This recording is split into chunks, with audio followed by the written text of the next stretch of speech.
another Stormer Show Reads. Today we'll be taking another look at Picture of Dorian Gray. Keep hitting this closet. I don't know why I had a hard time finding the words there. Let me double check, guys. I want to make sure that yesterday's stream saved. I hope it did, because then I'll be able to upload it. My goal is to upload the entire series. Like, what I would like to do,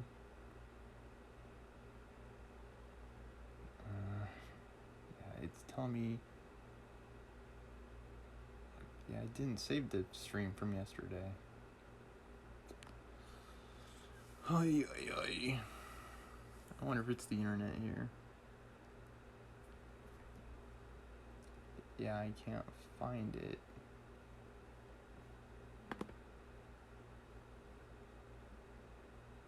Let me try going back to my channel. Hold on, guys.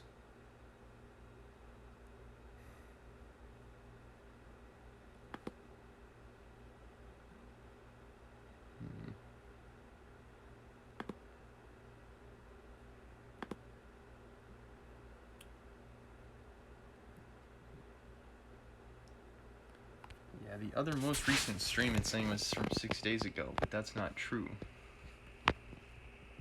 I had a Dorian Gray stream from yesterday and it didn't save. And I don't know why, guys. It might be the place that I am. It might be Phoenix, or the actual place that I am. It might be the internet here. It's hard to say, guys. Kind of like what I was referring to yesterday with the streaming. It could be related to bitrate, something to do with that. I guess I can give a brief recap. Alright, hold on.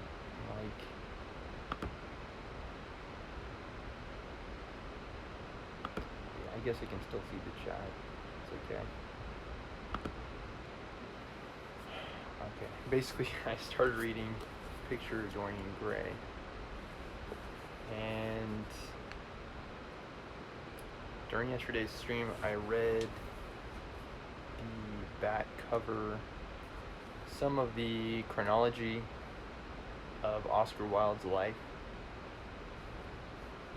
I guess let me do a quick recap since none of it's saved. Frustrating. I'm sorry, guys. Especially those of you that wanted to see that content. It's like a drag.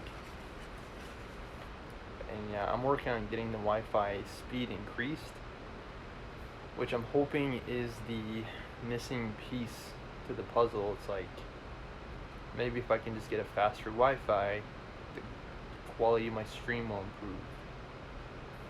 I didn't really have that problem in San Jose. My Wi-Fi was fast. My streams were okay. Alright, but anyway. Oscar Wilde, he was born in 1854. It goes into detail a lot about his background, his education, his writing. I won't go into quite as much detail today, in the interest of time. I'll resume where I left off yesterday, which is about halfway through the intro.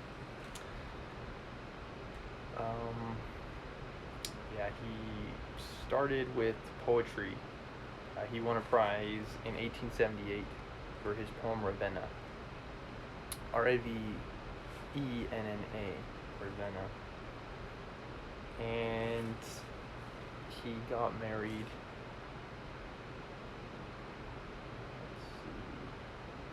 He had a lot of tragedy in his life. By 24 years of age, his sister and father died. He came from an educated family. His dad was a physician. His mom was a journalist. She was herself a writer. his dad was an ophthalmologist. He was married in 1884 to Constance Lloyd, the heiress of a Dublin barrister. Barrister, as I found yesterday, were lawyers. It's a way of referring to lawyers back in the day. She bore him 2 kids, Cyril and Vivian, in 1885 and 1886.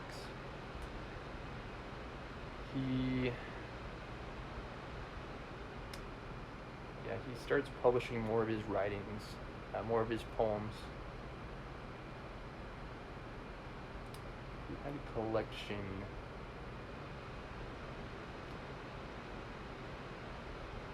He had a collection of poems called Poems, and then he had a couple of plays that he wrote. He provided the storyline for that were not successful.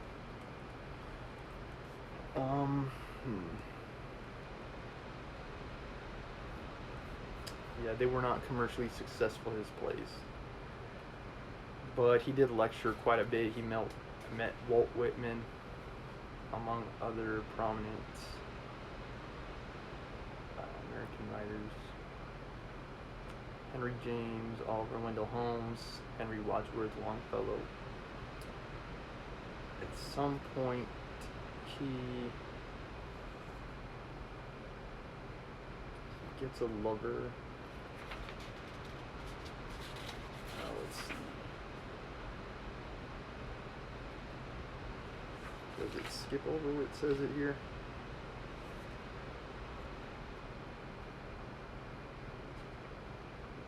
It doesn't talk as much for some reason in the chronology here about his love affair.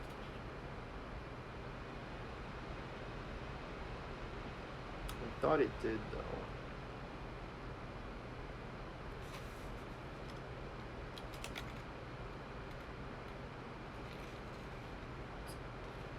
Maybe it's on the back cover that it was. Yeah, I don't know. He was homosexual to some extent, as I theorized yesterday. I think he may have been bisexual. Either homosexual with societal influences that pushed him to engage in heterosexual affair with Constance Lloyd, or just bisexual. I think he was either full-on bisexual or homosexual with societal pressures. He was himself arrested, I think, for practicing. He was arrested for indecency and for engaging in homosexual acts, which back then, as I said, were not as like like the whole LGBTQ movement wasn't as accepted back then. Like, it wasn't seen as right. I think a lot of these ideas are based in religion. Ideas that it's like it's not right for a guy to love another guy. And I think that's where a lot of these ideas come from. But yeah, back then it wasn't as accepted as it is today.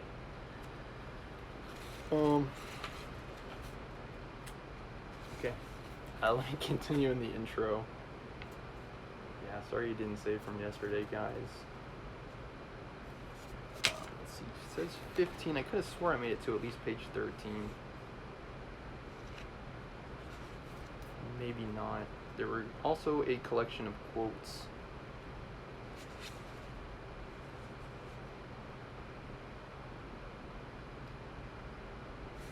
Oh, I think it says it here, guys, before I forget.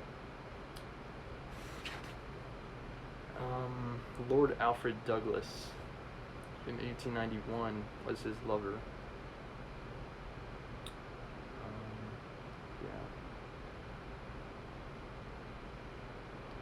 arrested in 1895 and found guilty of homosexual offenses. So yeah, it was not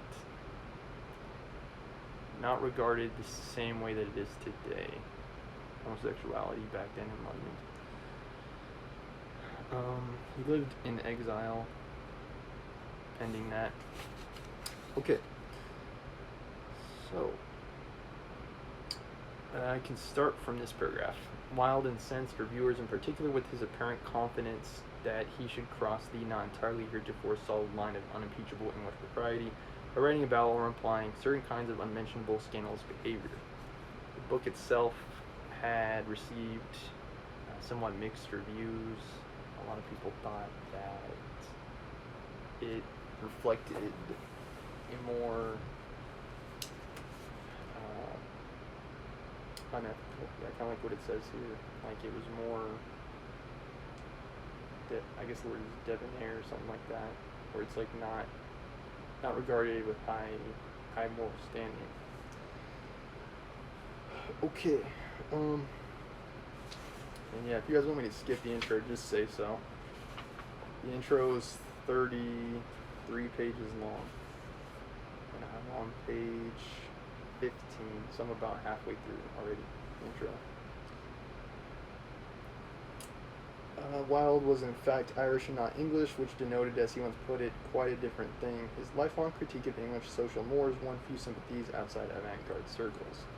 Of course, many of those reviewers already counted themselves as enemies. Ambrose Bierce's review in the Wasp of Wilde's 1882 San Francisco lecture on aesthetics was typical of its ilk. If much more creative than most, it helps the reader to better appreciate Wilde's side of his troubled relationship with the press. Bierce accosted Wilde with, to cite a very few, the following overachieving insults. He was the sovereign of insufferables, the littlest and looniest of the brotherhood of simpletons, and an intellectual jellyfish who poses as a statue of himself. He possesses a knowledge that would equip an idiot to converse with a cast-iron dog. I remember reading this yesterday.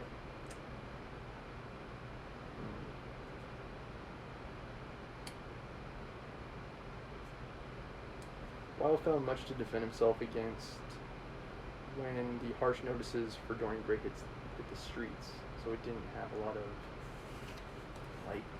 public approval. The novel was proclaimed stupid and vulgar, dull and nasty, incurably silly, poisonous, coarse and crude, a sham, and strangely enough, given its celebration of such things, false art. I guess it was kind of like some Walt Whitman's poems back in the day. Like it explored some topics that were considered like fringe, outside the norm.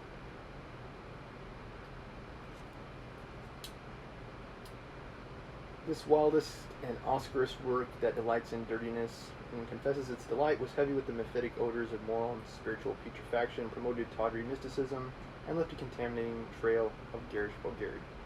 Its author was a driveling pedant, as I looked into yesterday, someone who's focused on minute details, kind of like correct grammar, like shallow nature of understanding.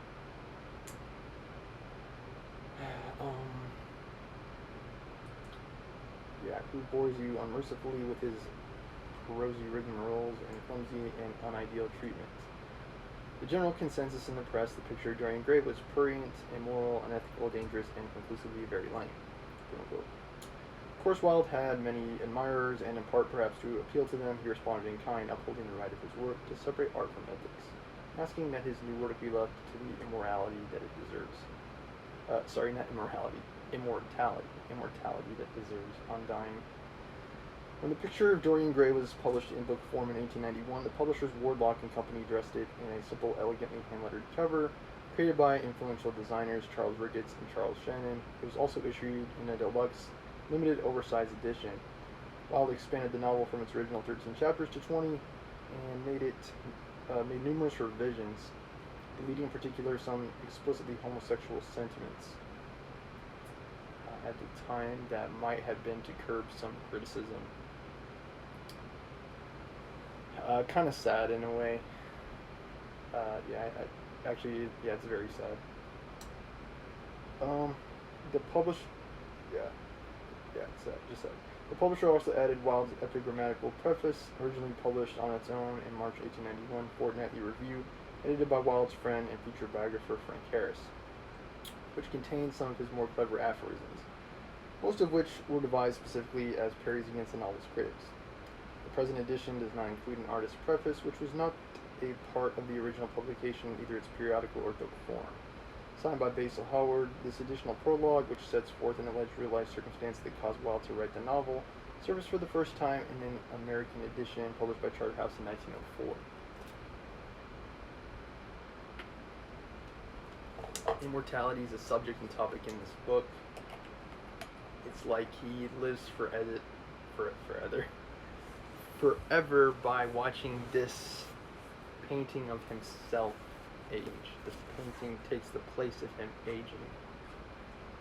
I may need to look at some external sources here, like literature critiques, to see if I can talk about and explore some of the more advanced themes in the book.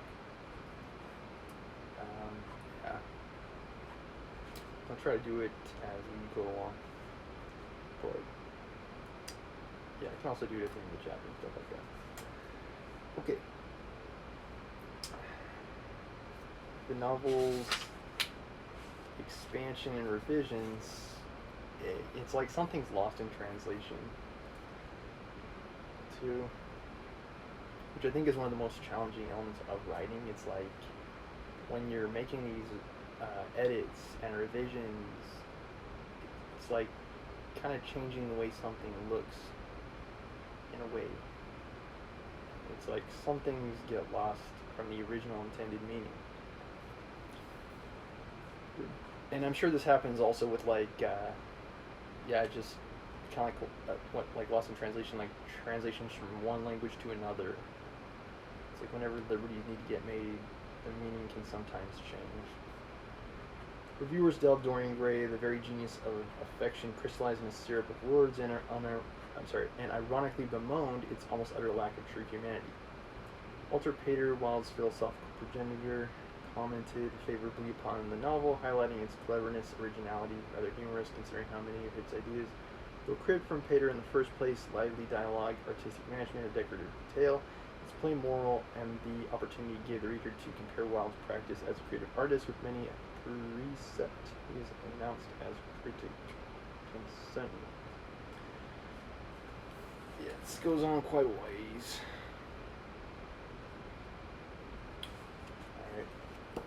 Critics have located numerous fictional sources for Dorian's fantastical predicament, some within the well-represented tradition of Victorian magic picture tales, and a lure which a few of Wilde's other writings, in addition to his mother, sometimes exploit. In Lady Wilde's 1849 translation of Wilhelm Manhold's Gothic romance Sidonia and the Sorceress, 1847, for example, which absorbed Wilde as a boy, a beautiful but voraciously evil-titled character, a 16th century witch, ultimately destroys an entire Pomeranian royal court. Sidonia's curious portrait depicts the witch as a young woman, while the spectral figure of her aged self lurks in the background. It's like age. Yeah, the themes of aging were also present in Sidonia.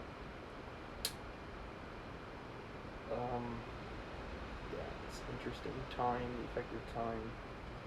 The Sidonia subject fascinated many other contemporary figures, including pre-Raphaelite artist Edward Burne-Jones. Sidonia von Bork was one of his first paintings. In Wilde's short story, The Portrait of Mr. W.H., the title object, forgery, purports to represent the youthful male dedicatee of many of William Shakespeare's love sonnets.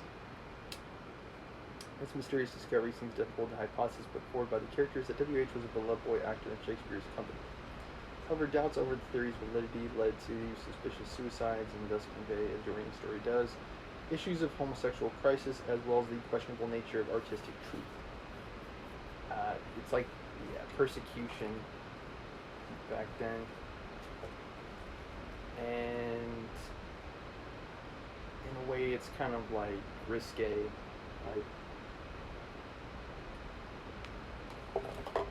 people trying to maybe not necessarily break the law, but be themselves, and in turn being persecuted and repressed. Other influences on the picture of Dorian Gray have less bearing on the plot. Inasmuch as the novel has been said to have a plot at all, some critics and readers have misguidedly, but perhaps understandably, lamented its plot's frequent postponement. I know I said it like that, postponement, and occasionally maddening near absence. Wilde cannibalized two of the novel's sources for near verbatim citations in the text. The axiom "nothing can cure the soul but the senses," for example, is lifted from the 1885 novel Marius the Epicurean by Walter Pater, an aesthetic sage whom Wilde admired at Oxford. Wilde also closely paraphrases the conclusion to Pater's era-shaping art historical treatise, Studies in the History of the Renaissance, 1873. See for further reading when he writes, New-Hedonism's aim indeed was to be experience itself, and not the fruits of experience, sweet or bitter as they might be. In that conclusion, Pater's insistence on the primacy of beauty, artistic harmony. I talked a little bit yesterday about beauty as a standard, it not needing to be open to interpretation. It's like a universal standard. And I used the example yesterday of Hollywood stars, Ryan Reynolds, Scarlett Johansson. It's like everyone thinks they're beautiful because beauty is beauty. It's like there's a consensus, basically. Many people think the same way about it.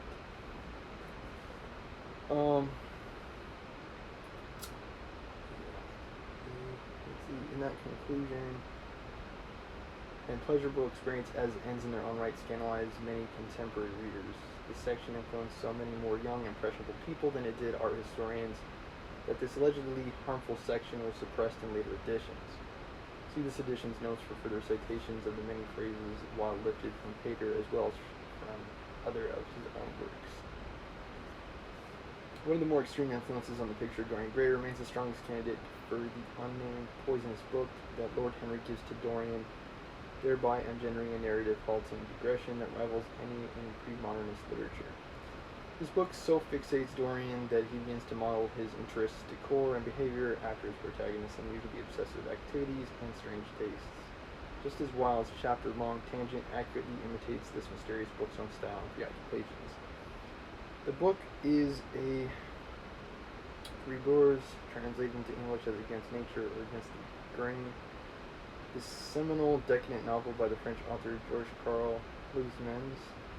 Wilde first read a Rebours on his Paris honeymoon shortly after its publication in 1884.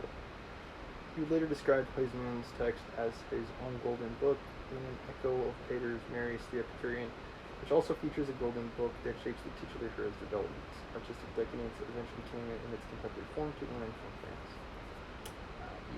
I'd say few, if any, art pieces are created in a vacuum. Even the Mona Lisa had a subject.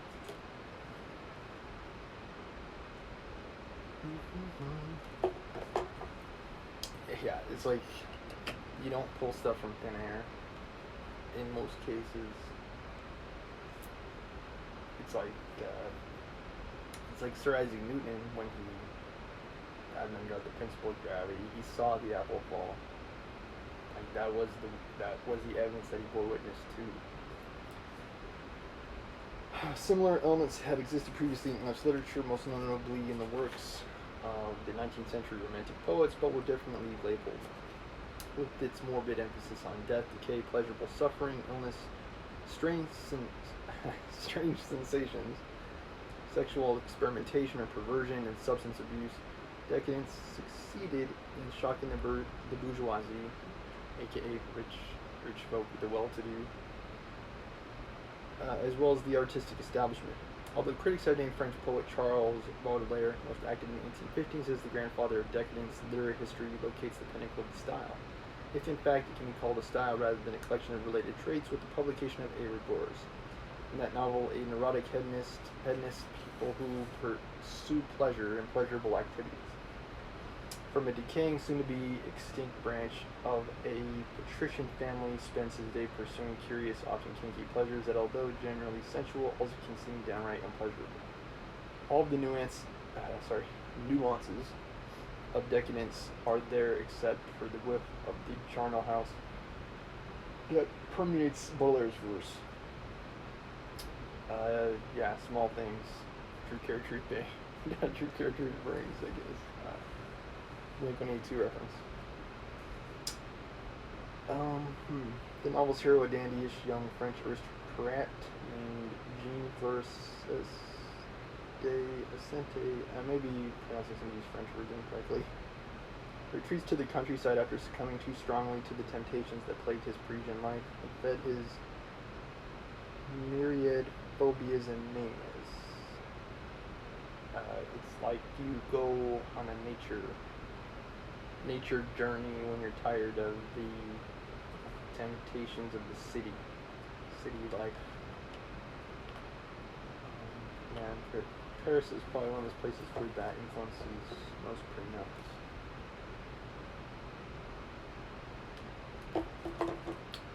Yeah, I've never been, but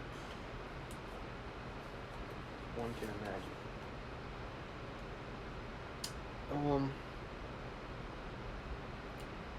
De Ascentes is the quintessential neurotic obsessive.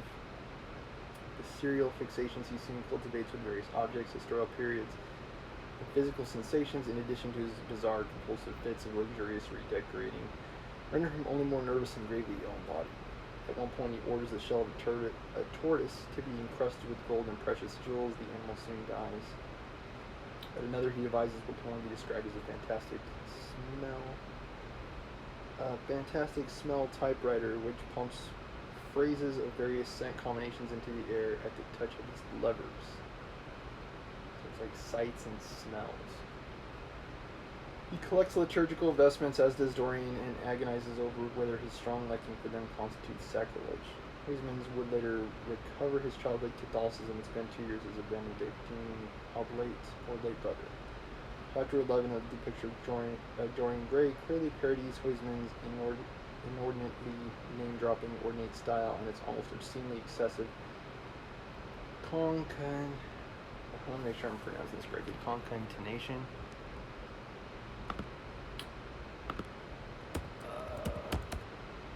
I don't even know what this word means. Yeah, it's not concentration.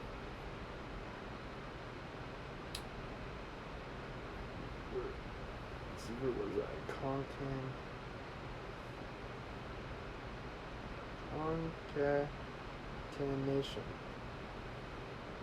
Concatenation.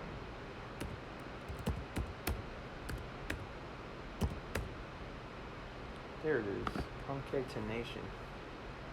A series of interconnected things or events. A series.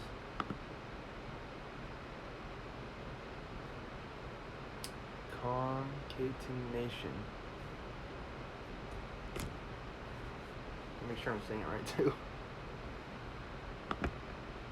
Concatenation.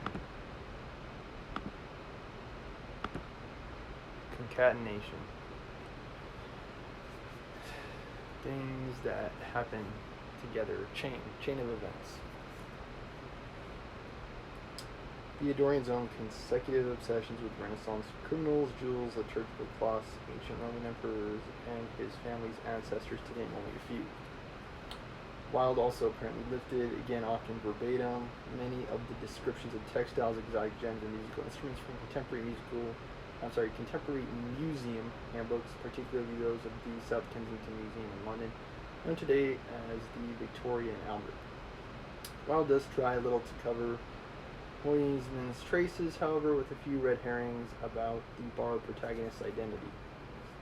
The teasingly absent title also is like critics to Pater's Studies in the History of the Renaissance and to John Addington Symonds' 7-volume detailed history of the Renaissance in 1875 to 1886.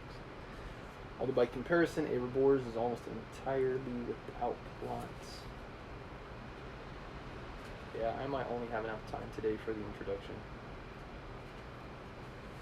It's without plot. Wilde's narrative strategy throughout the picture, Dorian Gray, exploits a similarly delicious sense of delay.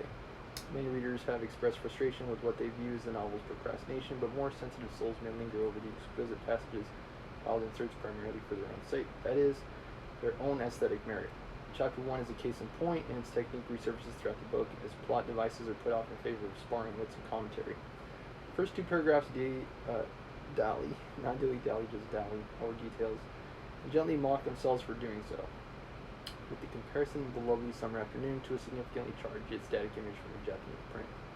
While it introduces various sensual particulars, the heady smell of roses, lilacs, and thorn, the gentle summer wind, the taste of cigarettes, the vibrant color of laburnum, that can hardly endure its own outrageous beauty. It can hardly be endured. The buzzing of bees, the distant noises of the city. Dorian's painted image next appears with Basil Hallward, its maker, physically attempting to push back into his skull, and thereby further delay the effects of the overpowering dreamlike sensation that the portrait raises within it. Like I also made reference to Layers of Fear yesterday, a video game based around this theme of art, the way it changes, word and art. But in this case, the art has an effect on the viewer. I guess similar concept. The artist idolatry that Dorian creates in Basil contains a fervor that only romantic love can induce, and the passion Basil later confesses to Dorian is clearly sexual, even though the novel cannot cite that exact sentiment. But if the text is to progress past the first chapter, Basil's fantasy must be released, and the beautiful spell is broken by Lord Henry Wotton, whose near constant chitter, never languidly delivered, dominates the tone of the book from the moment forward. With Lord Henry's first words come the beginning of a novel-long deluge of epigrams, bonmots, and unsolicited opinions from this quintessential Wildean mouthpiece and avatar.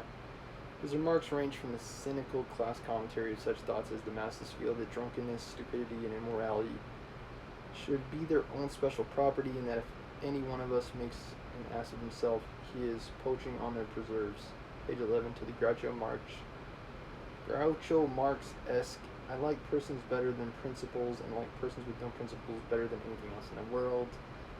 This person did not care much at all for principles. The quips appear as quickly as Lord Henry can pluck daisies from the ground and tear them to shreds with his long, nervous fingers. Like daisies, Gatsby's love interest. Such sentences are bright but overabundant and prone to spread, becoming themselves ironically too common.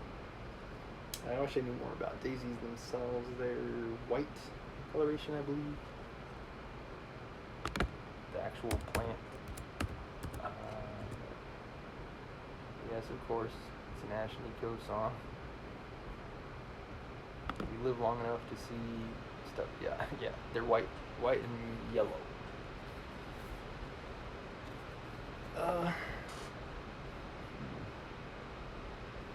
Maybe I can show you guys with my camera. Whoa, cowabunga.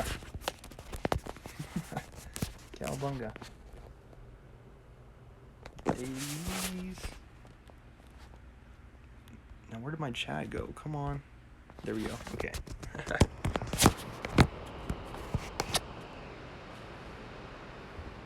Daisies.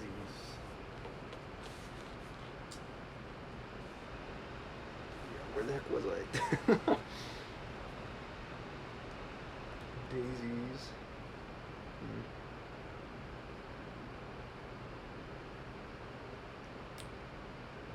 Yeah, Groucho Marx. Such sentences are bright, but overabundant and prone to spread comparisons, becoming themselves ironically too common. The chapter's narrative progression mirrors Basil's unstalling tactics and his unwillingness to introduce Lord Henry and Dorian. Although we do not meet Dorian until chapter 2, he has already begun to haunt the novel. Near the chapter's end, Dorian's physical presence is tauntingly anticipated with the butler's pretentious announcement, "Mr. Dorian Gray's in the studio, sir." A portent. Like, not important, but it's like a sign of things to come, I believe. Like a omen or something like that. Denominator, yes, I'm living in Phoenix now. Yes, it's hot. Let's see, of portents. Yeah, like a warning, foreshadowing, like a sign of things to come, basically.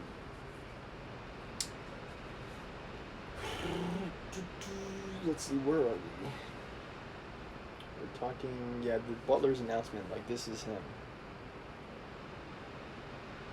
Or he's over there, the butler says.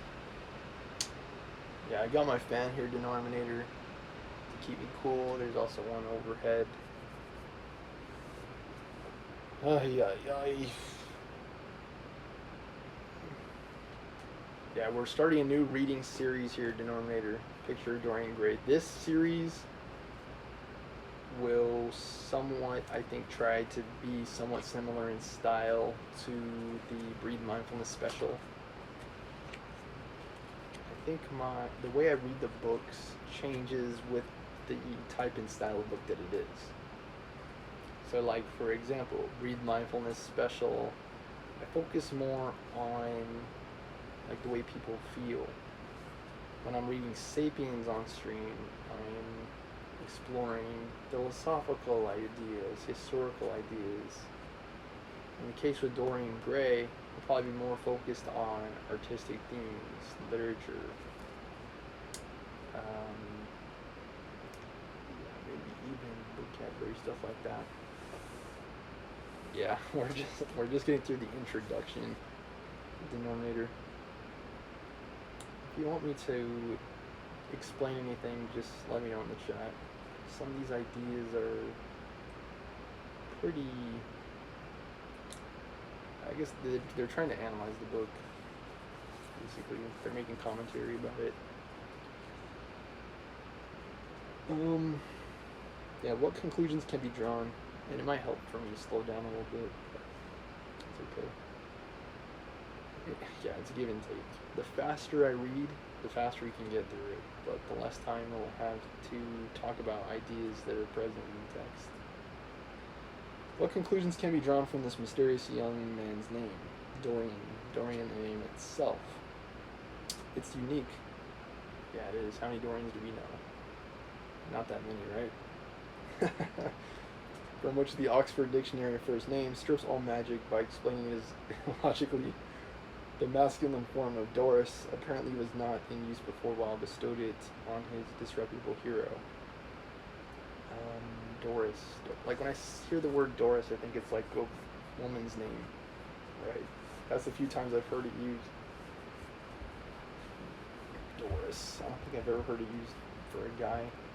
And yeah, it's very rare. Especially nowadays, it's extremely rare. Apparently was not in use before Wilde bestowed it on him. There have been more than a few brave Dorians since. So maybe this is the one that set them all off. It conjures the ancient Greeks, specifically the tribe known as Dorians, who settled in the Peloponnese and conquered Mycenaean civilization in the pre-classical era. This is like Greek islands. Fitting for this character, the name connotes an element of danger and savagery as well. Because the Athenians regarded their most rustic Dorian neighbors as uncivilized. The name was also given to the most simple of ancient architectural orders, the unadorned Doric. Musicians, like not Dorics, Dorics, D-O-R-I-C. Musicians may also recognize Dorian as a male model, not a male model, as a mode of scale, ending on D. Yeah, music. Man, sorry guys, I gotta itch my nose. Hopefully I don't give myself a nosebleed. Yeah, I haven't been able to practice music as much, denominator, since moving.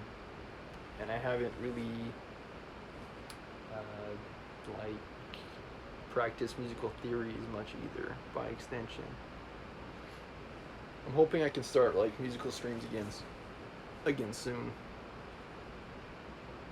You're at work? Okay. Right, denominator. I can change the way I read to make it easier for you to fall asleep.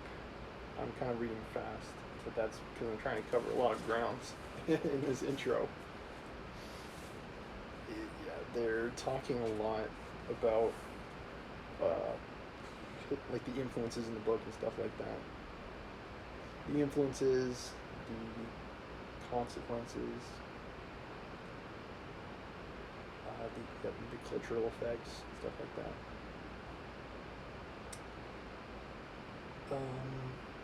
I actually think my sister gave me this book to read a long time ago, and I just never got around to reading it. And I'm like, you know what? Why not read it on stream? Why not? Let's see. Dorian's Greek resonance suggests Greek, that is, homosexual love, and the lovely young male pages and darlings from classical history and myth, such as Antinous and Adnus, to whom Dorian's admirers repeatedly compare him in the novel. His beauty itself is even described in classical terms, as an idolatrous lover writes in praise, "The world is changed because you are made of ivory and gold," page 226, conjuring the legendary Chryselephantine temple statues of the classical gods with their ivory flesh and gold drapery. Temples, how temples are designed. Let me look into this term. Let me turn on the light too. We're losing light here. It's about sundown. The lights here are much like the lights that I had in San Jose. Never perfect. Like my face is always at least partially obscured by shadow. Okay, I wanted to look this word up. Chryselephantine.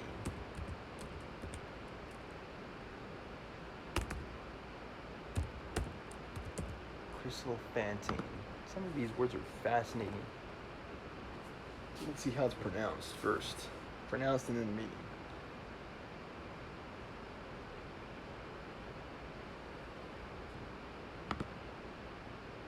Chryselephantine.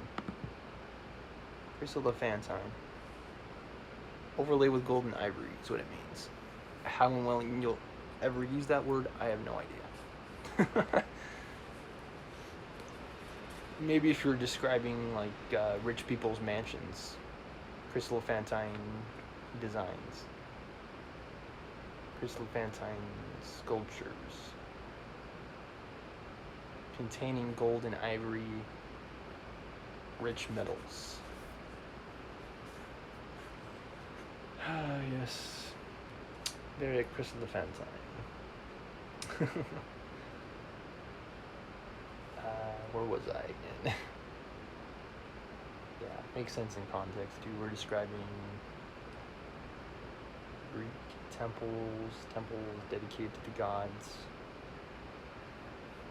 Although Gray appears in this context to be an ironically flat surname, for such a luminous, inspirational young man as Dorian, Wilde has many precedents, both fictional and personal, for his choice. The color itself, gray, it's pretty unremarkable, right? Like it's a combination between white and black. As the Counting Crows point out, it's very, very meaningful. In a way, it's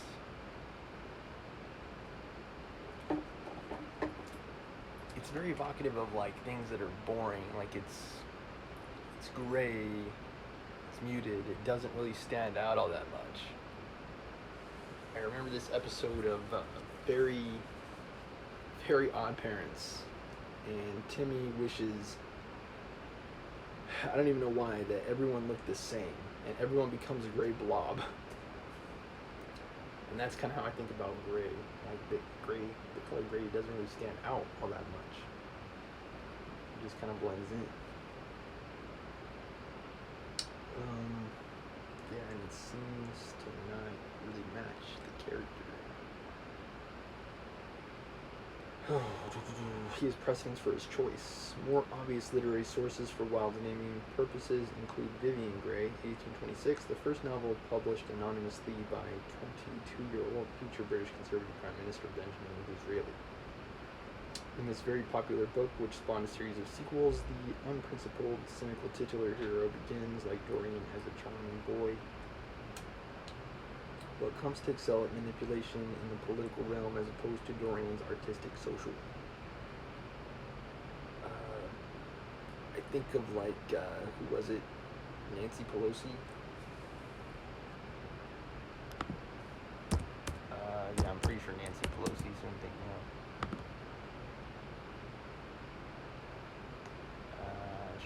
with JFK.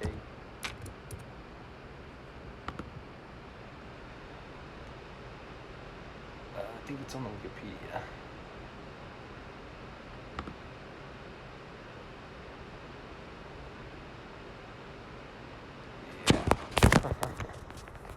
Check it out, guys.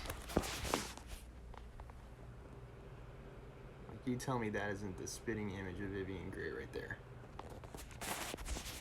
Political craft.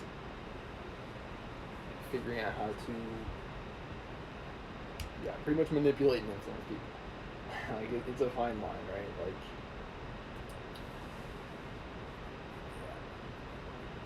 some people are just crafty as heck. They're crafty. But Dorian is not that way. He is more concerned about the artistic and social realm. Okay. Artistic and social. Vivian also kills in defense of his interests. In his case, in a duel, and is disgraced. Critic Isabel Murray has uncovered another fictional source in Edward Allen's novel Ashes of the Future, a study of American nature. The Suicide of Sylvester Gray, 1888. Heron Allen was a friend of Wilde's who also published frequently on palm reading. I think palm reading is fascinating as heck. Like looking at people's hands. I think a lot of it's like made up, or people just kind of do a little bit of research online, and mix that with a little bit of superstition. It's like, oh, this line means you'll be married by 35, kind of thing. Yeah. One article on the subject coincidentally appearing in the same issue of Lippincot's monthly magazine that debuted Dorian Gray. Sylvester Gray is also extremely good looking. His mask-like face seems never to register advancing age. He has a sister named Sybil and a few tragic romantic attachments. Sylvester's own self-slaughter stems from his inability to reconcile such troubling binaries as falsity and sincerity, and mask and reality. I think the concept of masks are interesting too. Like the masks we wear, I think practically any introvert will be able to relate to the concept.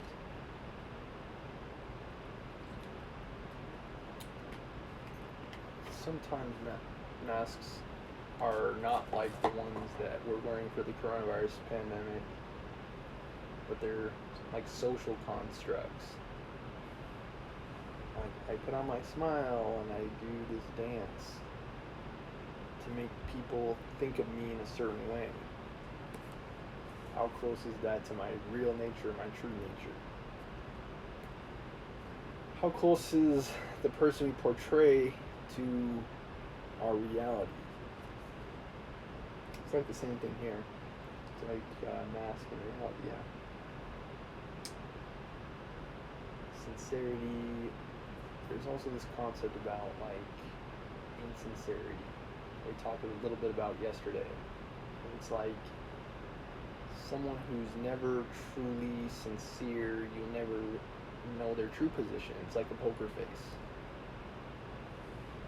The most obvious biographical source for Dorian's name and good looks was John Gray, a strikingly handsome young poet, translator, and enthusiastic early proselytizer. It's another word I'm going to have to look up, guys. Proselytizer.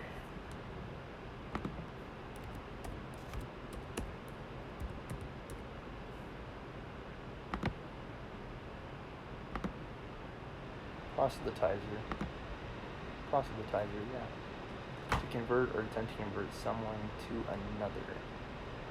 To convert someone to another religion, belief, or opinion. Proselytize. Persuasion. could also mean, in another sense, to advocate, to promote a position similar to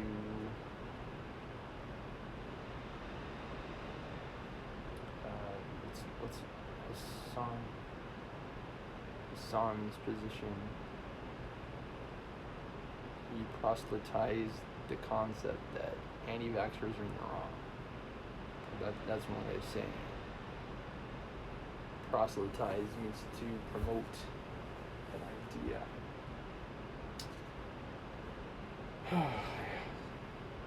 Pretty interesting. Proselytize. The most obvious, which, yeah, again, you promote ideas and opinions to advance a stance, influence, favor, public opinion. Like, there are a lot of different ideas. Politicians do this all the time. Political scientists do it all the time.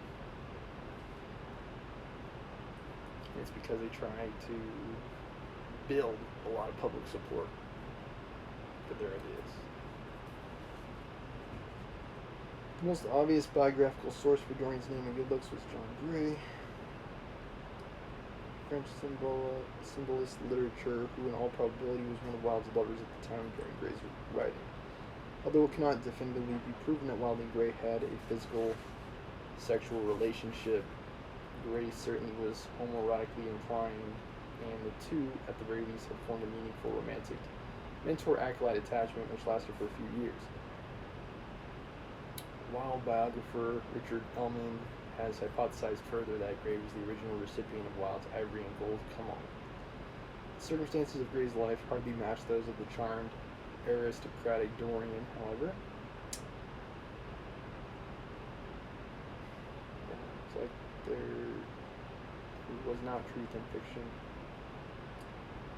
Having come from a working class background, Gray essentially was an autodidact who was forced to leave school at age 13 to be apprenticed as an artisanal laborer in order to help support his many siblings.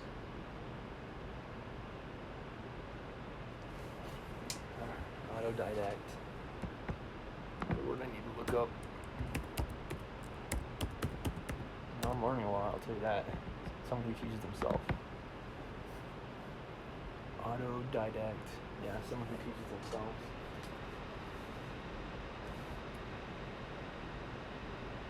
Let's see how he does it. He's trying to support his friend. He eventually worked his way up to various clerkships in the civil service, most significantly in the Foreign Office, where he was working at the time he met Wilde. Gray had been introduced to London artistic and homosexual social circles at the home of his first mentors, Charles Shannon and Charles Ricketts, a homosexual couple. Shannon and Ricketts were renowned for book designs and illustrations of the 1880s and 1890s, having designed and published volumes for many contemporary authors through their Vale Press. Their oeuvre included the first edition of Dorian Gray. Aside from serving as the alleged model for Dorian Gray, would be most remembered for his 1893 collection of decadent inflected poems, Silver Points, a volume more famous for its delicately engraved, unusually narrow Ricketts and Shannon binding. An icon of aesthetic book making than for any verses containing a hymn. Gray and Wilde are believed to have met by 1889 when Wilde was working on his novel. But again, little concrete information about the relationship had survived, primarily because Gray, who seems to have panicked about his own sexual preference, ultimately broke from Wilde in disillusionment with the older author's growing infatuation with Lord Alfred Douglas. What's Gray's name again? John Gray. John Gray, Oscar Wilde's lover. One of his lovers, anyway.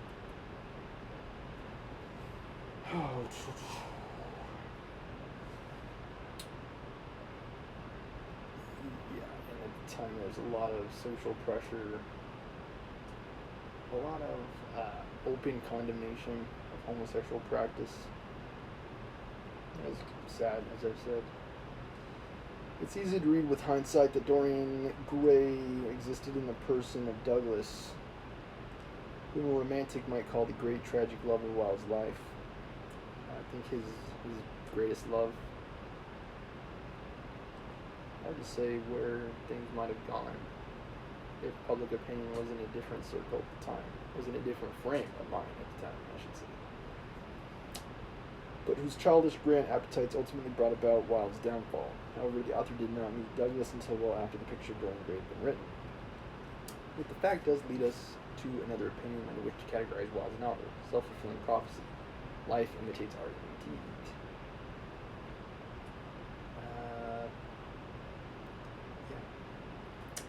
Precipitated by a near complete mental and physical collapse during which he spoke of suicide, John Gray by 1892 had formed an anti-Wildean alliance with the deeply sublimated homosexual French author Andrei Rafalovich, I think, who often had been fodder for some of Wilde's harsher witticisms, and whose psychological study, Bernisme et Homosexualité, 1896, would later praise the virtues of a celibate and thus, according to the author, more exalted homosexual malpractice. Gray's tremendous anxiety demonstrates powerful psychic confusion over his public and private identity, much as one might say, Dorian Gray exhibits in Wilde's novel. Gray's own self-reinvention, however, although not having a result as dramatic as Dorian's, was more effective. Gray began by destroying every letter that he had received from Wilde's, not wanting to be associated with him in the public consciousness at all.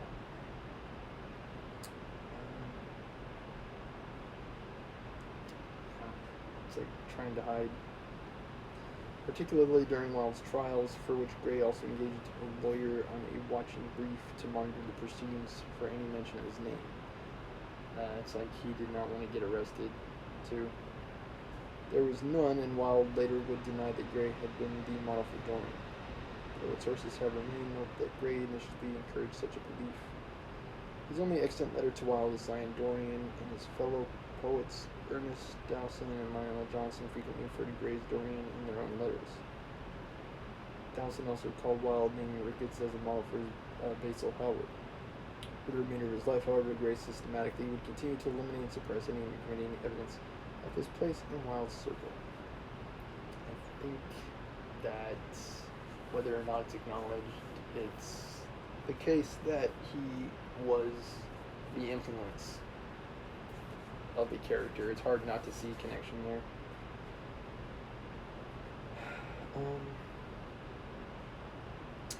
He took the somewhat drastic step of buying up stray copies of his own book of poetry, Silver Points, which features several homosexually resonant poems, for the express purpose of destroying them.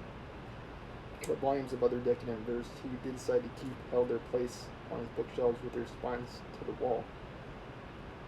It's almost like a clandestine operation. It's kind of like the speakeasies of the Prohibition era. It's like, shh, these are homosexual in nature. Don't let anyone from the government see them.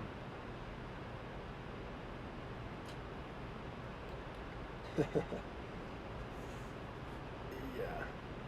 It's like open persecution of that kind of thing in London at the time.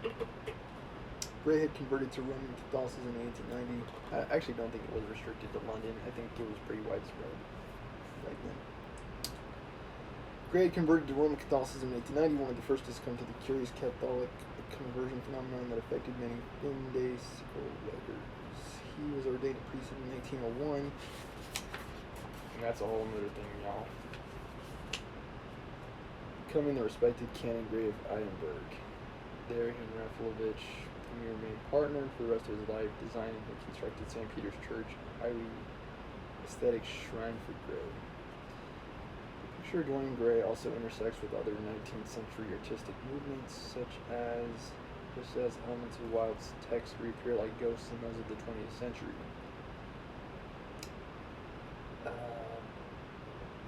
The text reappear like ghosts.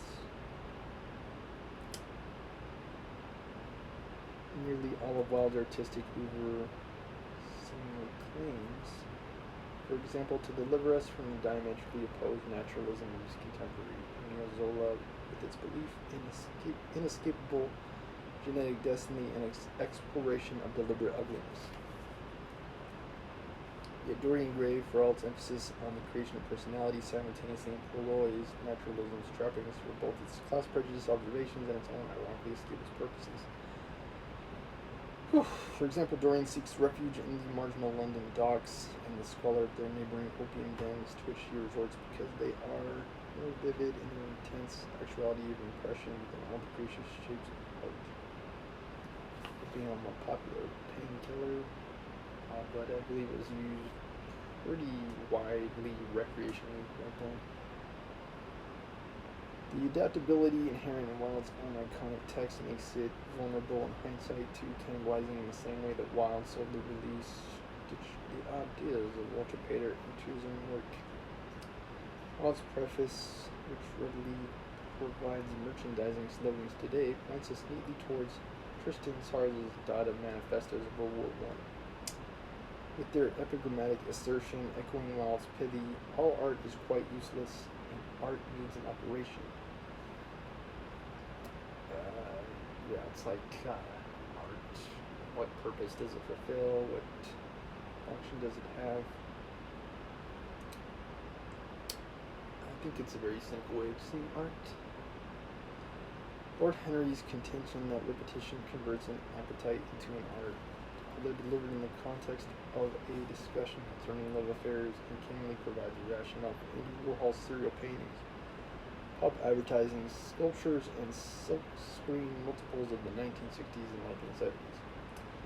What can be learned from Wilde's life and cultural history that will help us to understand the prominence of Dorian Gray's work of literature? Essentially, that nothing quite like it had been published in the popular press before. Oscar Fingal O'Flaherty, Willis Wilde, who sought more vocally than almost anyone to redefine the relationship between art and life, was born in Dublin on October 16, 1854. This was the year of the Crimean War Battle of Balaclava, and its wasteful, devastating change of the Light Brigade, celebrated also here by Poet Laureate Alfred Lord Tennyson's elegiac poem of the same name. Elegiac.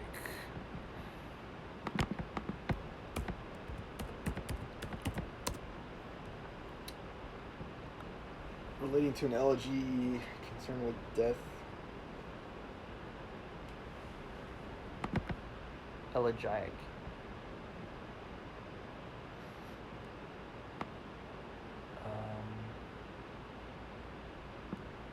Hold on a second.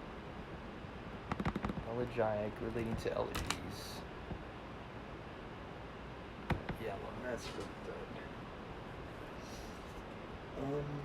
How is it used in context? Lord Tennyson wrote one of these types of poems. Let's see, Alfred. Poet Laureate Alfred was the name of the poem. Yes, it's the name of the poem, Alfred.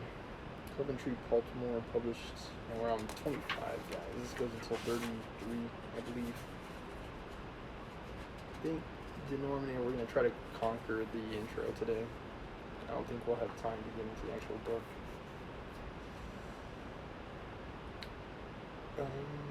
Coventry Baltimore published the first part of his series, Angel in the House, a popular sentimental poem enshrining Victorian domestic womanhood. Pope Pius IX officially declared the Immaculate Conception of the Virgin Mary as an article of Catholic faith that year. While under the rectorship of the influential religious convert and future Wilde idol, Cardinal John Henry Newman, Dublin opened the Catholic University of Ireland, what would later become the University College Dublin, future alma mater of James Joyce. The year also saw the birth of George Eastman, the photographic innovator, and of Arthur Rimbaud, tragic poet and youthful lover of Catholic decadent hero Paul Verlaine.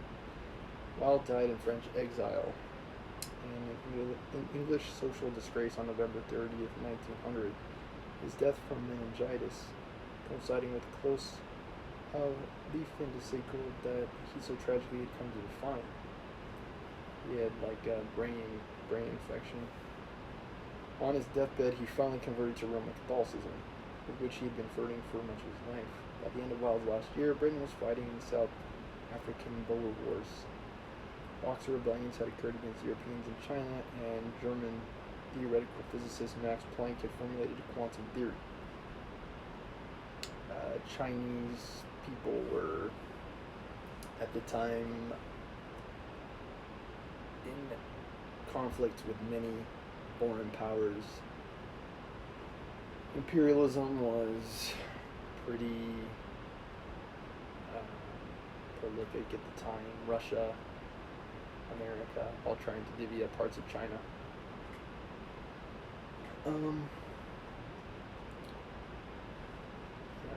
Apparently quantum theories are going on in Germany. Along with Wild Madden philosopher Friedrich Nietzsche, the nihilist, and art historian John Ruskin, a seminal figure for Wild's beloved aesthetic movement and an early enthusiast of the pre-Raphaelite school of English painters. Likewise, did not outlive the century. He did not live. Sir Arthur Sullivan, who with his partner Sir William Gilbert had satirized Wilde as the effeminate pop star like Uber aesthete, Reginald Bluntthorne in their 1881 operetta Patience, also died, while German composer Kurt Weill, who would deeply darken popular musical theater in the 20th century, was born. Anton Chekhov's play Uncle Vanya debuted, comfort, well-deserved rest for the troubled, the disappointed, and the weary. That was Uncle Vanya.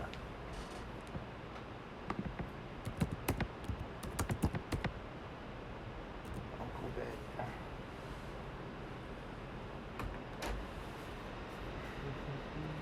During the intervening years, Wilde shaped perhaps more than any other figure. Not nearly more than any other artist. The tenor of his culture as its most public face, he almost single-handedly engineered the aesthetic movement's latter-day development, as well as later the popular conception of what being a successful artist meant.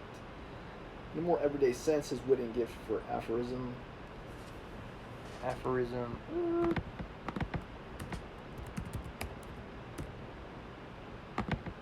Go, we're trying to get it fast info. A pithy observation that contains a general truth, such as, if it ain't broke, don't fix it.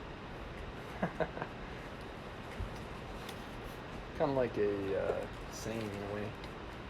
Yeah, saying. That's what it means. Aphorisms are sayings. Gotta go.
Tie my trousers.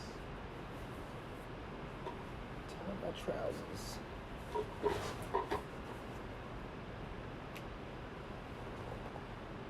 Okay.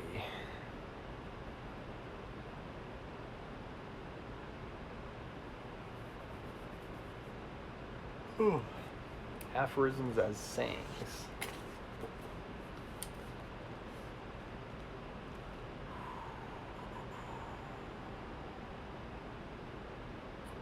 Where are we? In a more everyday sense, his wooden gift for aphorism were legendary if often abrasive. His abilities as a raconteur were widely observed as unparalleled, and the ease with which he could speak when necessary to people of all social classes was remarkable, particularly given his numerous elitist public pronouncements.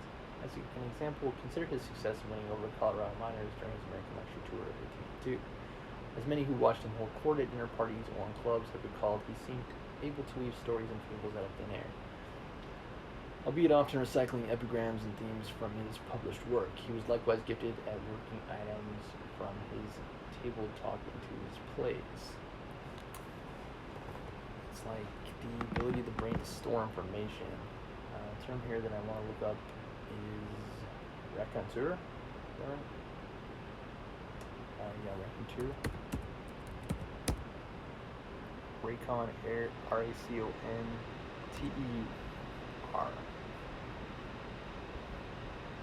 Raconteur. A person who tells anecdotes in a skillful and amusing way. Storyteller. Something I haven't always had a knack for.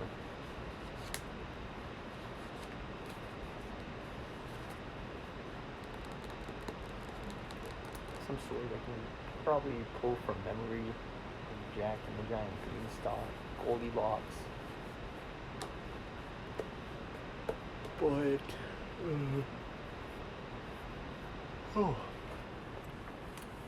some story ideas I forget. Over the course of his career, Wilde achieved personal success in several writing genres. But the justification for his great popular fame was achieved primarily through his comedic plays, most notably Lady Windermere's Fan in 1892, An Ideal Husband in 1895, and The Importance of Being Earnest in 1895. Wilde also had a more experimental side, evidenced by his symbolist-inflected one-act drama Salome, 1893, written in French. The printed version was accompanied by the stiffly erotic pen and ink illustrations of Aubrey Beardsley, who would also convert to Catholicism shortly before his own death. Wilde also excelled the romantic, fabulous short story form. Notable among his efforts were The Nightingale and the Rose, The Birthday of the Infanta, and The Selfish Giant. As a journalist, reviewer, and editor, he published in and edited some unexpected periodicals, including for 2 years Women's World. Although as an advocate for liberation and dress reform, this particular choice was perhaps not so unusual. His earliest creative attempts were made at poetry. Some of it's religious in nature, and often detailing his European travels. Among his more notable poems are Rome Unvisited, The Harlot House, his poem written from prison, The Ballad of Readingdale. This paragon was born to William Wilde, successful oculist surgeon knighted in 1864, and Jane Wilde, L.G. surname, who, as Speranza, would publish Irish nationalist verse. Her proud self-styled grand character no doubt strongly influenced her son, as may have her husband's own example of marital infidelity. Marital infidelity. Lady Wilde's sentimental patriotism and romantic imagination also found expression in her younger son Oscar's lengthy given name, parts of which she culled from Irish legend. Fittingly, in his last years, Wilde used the alias Sebastian Melmoth, indirectly derived from his mother's family.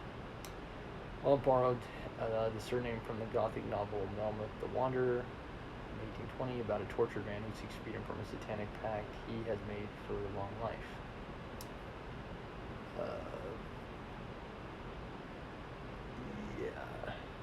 The price he pays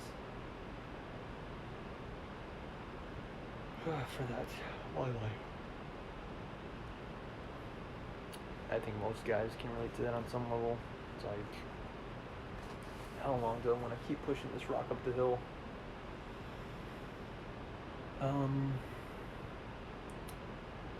Yes. Except satanic pacts, there are none in sight.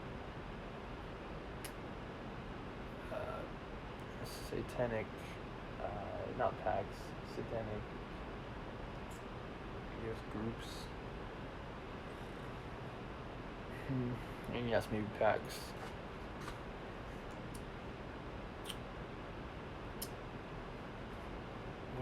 page 27, I believe. Yeah, I think we can make it to the end. Only a few more pages.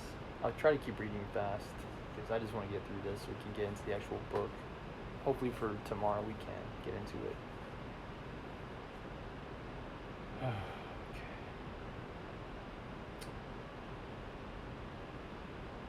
Long adopted name Sebastian from the homosexual icon Saint, depicted in his hagiography as a beautiful youth tied to a pillar and riddled with arrows. Wilde praised this image effusively in an early poem. Wilde attended Trinity College, Dublin, and Oxford University, where he excelled in classical scholarship and became a respected student poet, winning the school's Newdigate Prize in 1878 for his poem Ravenna. At Oxford, Wilde absorbed the writings of Walter Pater, who at the time was an Oxford Don, and began to achieve notoriety for his precisely cultivated aesthetic movement influenced neo-dandyism. Pater had espoused but did not invent the loose doctrine symbolized by the term art for art's sake, which set apart from any considerations of morality or ethical value, believed by him to be unnecessary, but instead Victorian England, this was an extremely controversial viewpoint.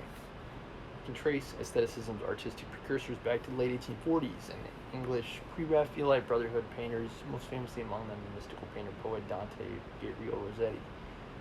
As implied by their name, the pre-Raphaelites sought to recover an artistic impulse from earlier centuries in attempting to capture the color, subject matter, and pseudo-naive perspective of medieval artists such as Giotto. Also deeply influenced by English literature, they loved the Romantic poets, particularly John Keats. After the Brotherhood collapsed, Rossetti became central to the second wave of pre-Raphaelitism, which included the painter Edward Burne-Jones, the controversial decadent poet Algernon Charles Swinburne, the socialist designer William Morris, whose Kelneslet press revolutionized 19th century book arts by almost literally taking a page from medieval manuscripts. In doing so, Morris prepared the ground for Aubrey Graisley, who illustrated Alfred Lord Tennyson's poem Morte d'Arte.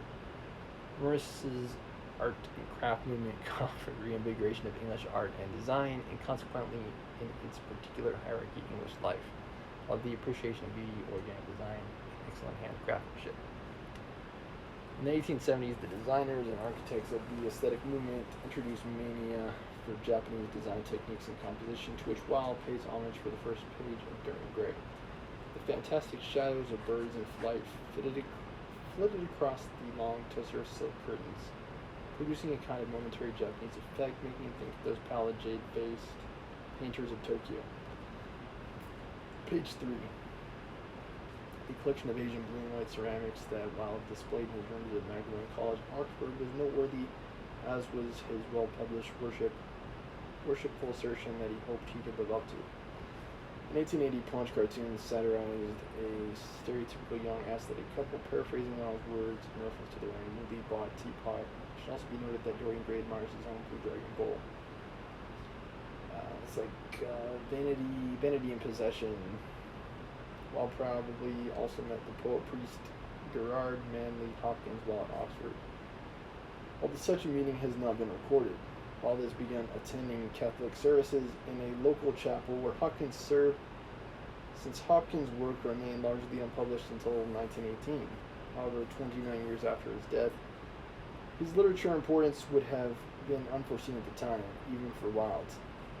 Wilde also managed to tour the continent during one legendary university holiday, and his innate gift for exaggerated proclamation was again in early evidence when he visited the Italian capital of Rome, where he prostrated himself on the grave of the Romantic poet John Keats in the city's Protestant cemetery, declaring the spot to be the holiest place in Rome. After coming down from Oxford to London, Wilde became extremely well known in artistic circles, as much for his aggressively aesthetic dress and declarations as for his published verse, criticism, and stories. Wilde's very public example of dandy showmanship was not quite as extreme as that of earlier 19th century French writer Dorian Gray, who walked a lobster tethered to a ribbon through the Palais Royal Gardens because he claimed it didn't bark and knew the secrets of the sea. That probably would have taken a long time because lobsters are not particularly fast-moving, especially on land. Even so, Wilde's fondness for pseudo-medieval knee breeches, unusual colors, lilies, and sunflowers separate him from dour, conventional Victorian masculinity.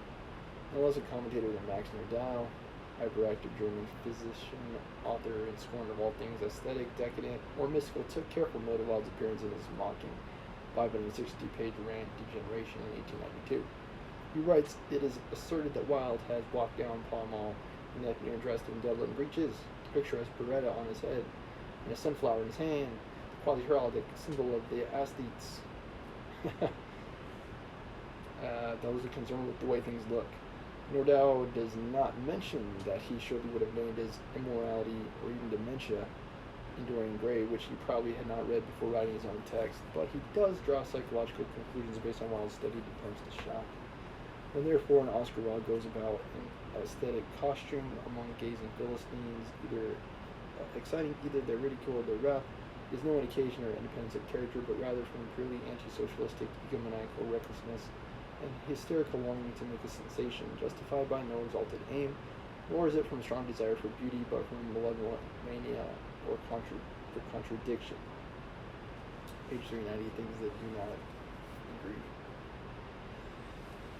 As dandies who pay fastidious attention to wardrobe and often outrageous, luxurious appointments and accessories, both Wilde and Dorian Gray stand in a long line of exemplars extending from early 19th century British gambler. I'm really trying to just grasp core concepts and ideas. Gold container. Okay, Golds. I'll try to speak up, okay? My phone is not super far away. Try to not touch my eye too, because it's still recovering From an infection. I don't know if you guys can see. This is the eye that's recovering. You can see the little bubble in there.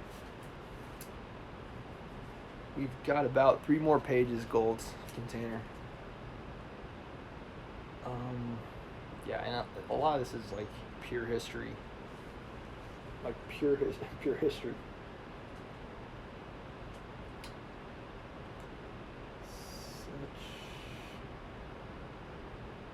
Let me start from the top.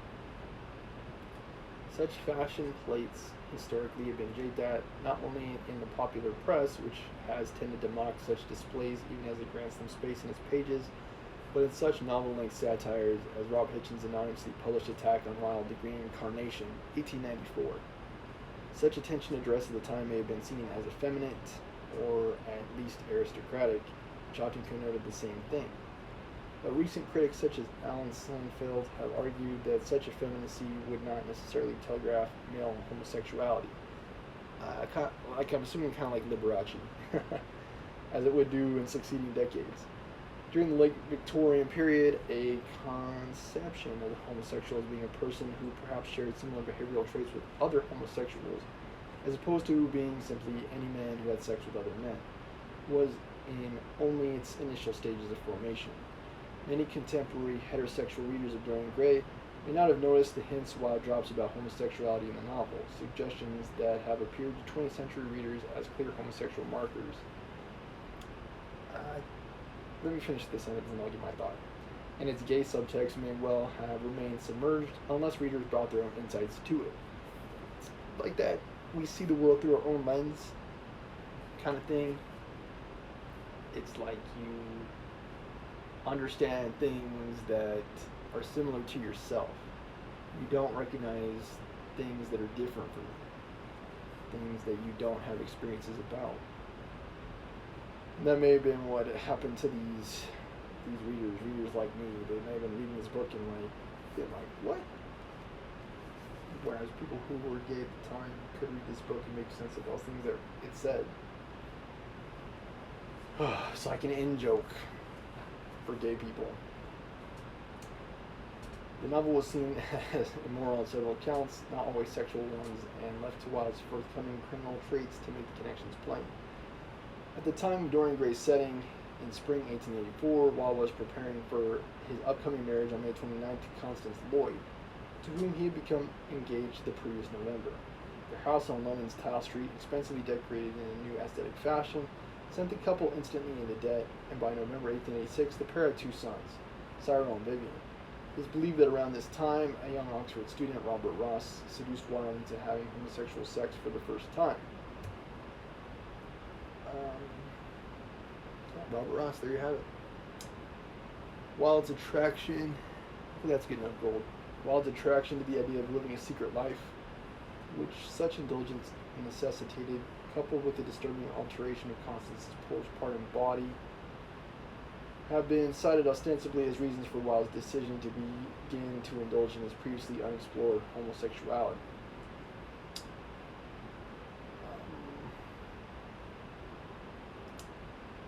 It's like the unknown. I assume like that also is somewhat the reason why there's so many divorces. There may have been divorces then and maybe still now. It's like that. And the reason perhaps why I'm still unmarried, it's like that just around Riverbend concept from like Pocahontas. Like some people, it's like they don't commit because of what else might be out there. It's like the exact same thing. It's like you don't, some people, it's like they run to commit because of the stability it offers. And some people, it's like, I want to keep shopping around. Because you never know. You might start dating someone and it's like 2 days later you meet someone who's better looking or funnier, more interesting, more attractive. They make more money, what have you. There's always someone else out there. The grass is always greener on the other side. But with that whole mindset, of course, comes a grip, right? You don't have the same peace of mind. Same committed relationship. But yeah, the excitement of something new. What catapulted Wilde to become Wilde and explore homosexuality. In 1889, the Criminal Law Amendment Act had been passed. Its Lepture Amendment prohibited consensual adult homosexual, effectively male-only intercourse and procuration, whether in public or private.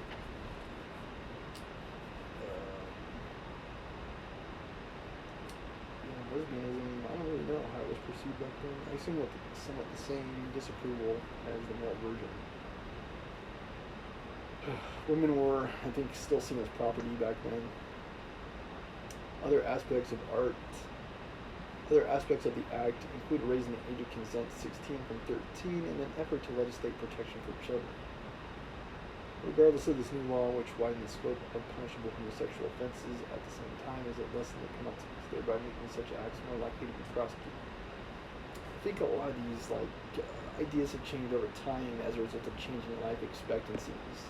Life expectancy is lower than, so that may have been the reason why some of those relationships were younger when they started. Regardless of the new law, which widened the scope of punishable homosexual offences, at the same time, it seemed to lessen the penalties, thereby making such acts more likely to be prosecuted. While became a member of London's homosexual underworld, the Underground. He consorted with and bestowed often precious gifts upon Oxford students who largely were fans of his or aspiring writers themselves, and also in a concession to Lord Alfred Douglas's taste, and working-class youths who moonlighted as homosexual hustlers and often, as a result of the Amendment Act's long reach, part-time black men. Perhaps the most salient episode of Wilde's life involved his 3 infamous court trials of spring 1895.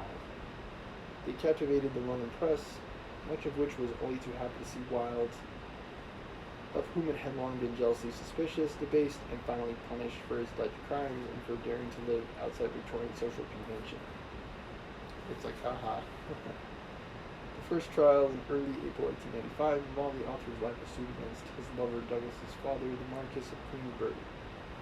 Before the trials, he was most famous for formulating the Queensberry rules of boxing. Angry over Wilde's alleged influence upon his son, Queensberry accused Wilde in a note of being a posing sodomite. How dare you turn my son gay, even though he was gay to begin with. Queensberry's defense attorney even presented the picture of Dorian Gray as an immoral, perverted book, and as one of the 15 pleas for justification of his client's claim, although the justice at Wilde's next trial chose not to rule Dorian Gray as evidence of Wilde's crimes. Thus, the novel took on yet another role.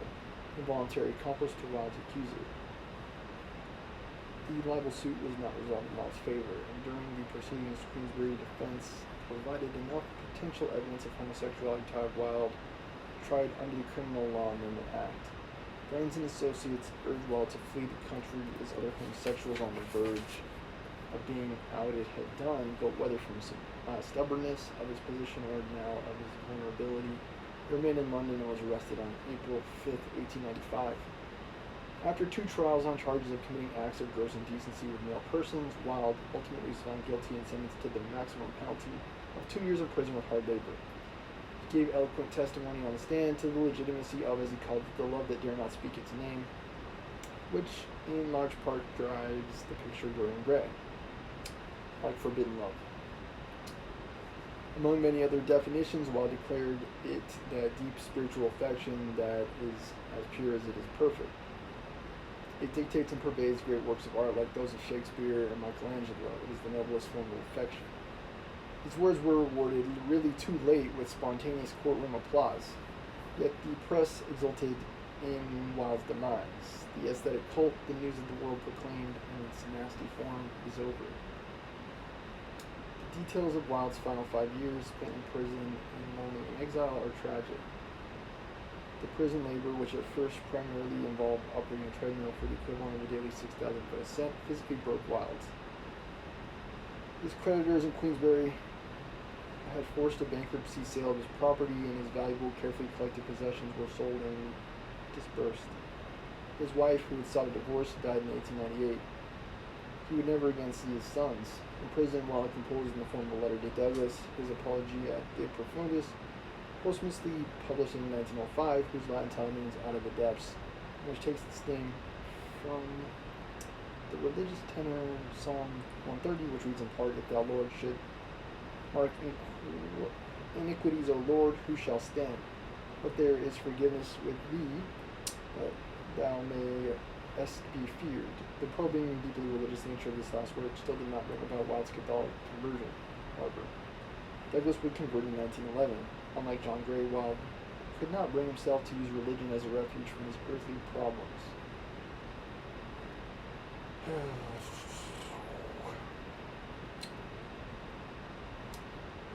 Yeah, in a way, it's like I'm actually surprised they converted Wilde on his deathbed to Catholicism, especially because I think religion was motivating some of those beliefs at the time that it was wrong to be gay.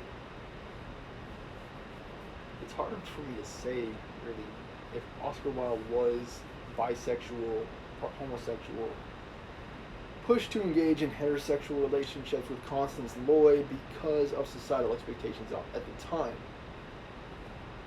It's kind of sad, and when like you look at the history of humankind, it's like how some people were forced to love people that they maybe didn't want to because of how they thought that other people would think about them. Man, pretty deep stuff. And yeah, it's kind of sad about what happened to Oscar. Gets thrown in jail and dies in exile. He did not use it as a refuge. Religion too, to help him. Wilde's conversion instead took place within the last 2 days of his life. Hard to say why he did that too. Maybe because of all those religious dogmas. It's like, if you say you love God, you'll go to heaven. Sometimes I think those religious people are cuckoo.